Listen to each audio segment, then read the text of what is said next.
Hello everybody and welcome to another video.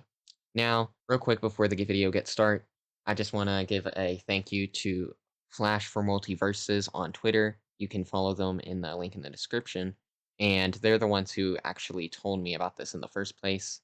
So go ahead and check them out. And anyways, let's get started. Oh, and like and subscribe and stuff if you do enjoy. So this post was made over 2 years ago now, and it was made 1 month before the official announcement of the game. Two things I forgot to mention recording this before. This was removed by Warner Brothers, which does give this some credibility. And also, this person has not posted anything since then, so it could possibly be true.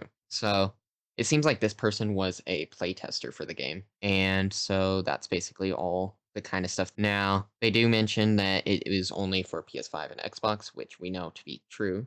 Oh, well, also for PC as well, Series X, PC, and PS5.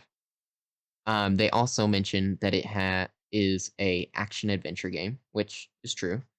Heavy emphasis on customization, combat, characters, and boss fights, which we also know.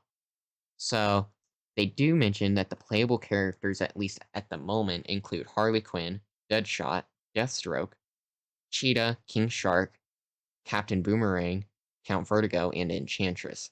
Now, this is interesting just because they do mention some characters, obviously, that we know: Harley, Deadshot, King Shark, and Captain Boomerang. However, Deathstroke, Cheetah, Count Vertigo, and Enchantress are completely new. We did get hints in the Arkham Origins game of Deathstroke joining the Suicide Squad, and so that is believable. Um, they do mention that there's a story mode and an online mode. Now, I think it doesn't mention what they mention what the plot is, but I think that either this is incorrect or this is the plot for the online mode. The plot is that the Justice League go to war with Amanda Waller and Lex Luthor for attempting to initiate Project Cadmus, an operation that would result in the creation of Doomsday. In order to eliminate the threat of the Justice League, Walter sends in the Suicide Squad to capture the Justice League and bring them back to her in order to await their Doomsday. Now, I think that that's probably what, if there is an online mode, I think that's probably what the plot for that would be. We clearly know the stories about Brainiac, so either in the 1 month that this was posted, the storyline changed, or they just didn't realize that that was for the online mode, maybe. They do mention that the online, one team plays as the Justice League, the other plays as the Suicide Squad in online battles. They mentioned that the roster for the Justice League is Batman, Superman, Wonder Woman, Flash, Green Lantern, Martian Manhunter, Shazam, and Hawkgirl. Now, this is interesting. We do know that Batman is in the game. We know that Flash, Wonder Woman, Superman, and one of the Green Lanterns is in the game. We don't know which one, I don't think officially yet. Now, they also then posted another thing saying that, just describing some of the characters some more. Harley Quinn has a variety of melee and ranged attacks, using a bat for quick melee attacks and a hammer for slower, more powerful attacks, and has a dual pistols and a submachine gun. He mentioned that Deadshot is an all-ranged character using his wrist-mounted guns to deal bursts of damage and an assault rifle to rip people apart.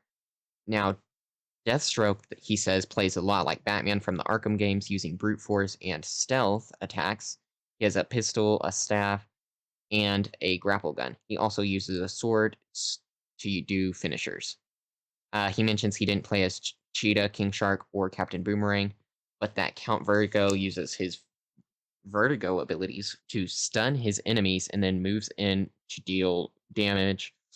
Enchantress apparently can do cloning, energy projection, teleportation, and can even possess enemies, which sounds very interesting if true. He mentions that he played 2 boss fights, one against Batman and one against Wonder Woman. He mentions that Batman was essentially like a stealth room from the Arkham games, being the Predator stuff, and that he uses gadgets on you. Now, Wonder Woman apparently uses her lasso to pull you towards her and deals damage up close with her sword. She can block most attacks with her shield, so you have to do a combo in order to get behind the shield. Now, it he mentions that it is set in the same universe as the WB Montreal game, and now we know this is not true because the WB Montreal game was obviously Gotham Knights. We found out later, but I do think that Gotham Knights did start as an Arkham game. So either this was at that time or maybe originally this game was not set in the Arkham world. I don't know, but it is confirmed to be set in the Arkham world. Now, this could be completely false, but they also got quite a good bit of stuff right, which makes me think it's definitely a possibility. Of course, this could have all been planned and no longer be planned because, well, as you know, stuff changes with video games, especially since it has been 2 years since the announcement. Any one of these things could have been abandoned. They could only be having 4 playable characters now. They could have completely cut the Justice League stuff out of the game. There may be no online versus mode. We don't know. But if this is true, it is very exciting as this will be the first game on not only modern consoles, but like free pre-modern consoles. I don't think that we've had a game where we can actually play as the Justice League in third person since like PlayStation 2. So, yeah. Anyways, if you do enjoy this video, go ahead and leave a like below, comment, subscribe, and I will see you guys next time. Goodbye.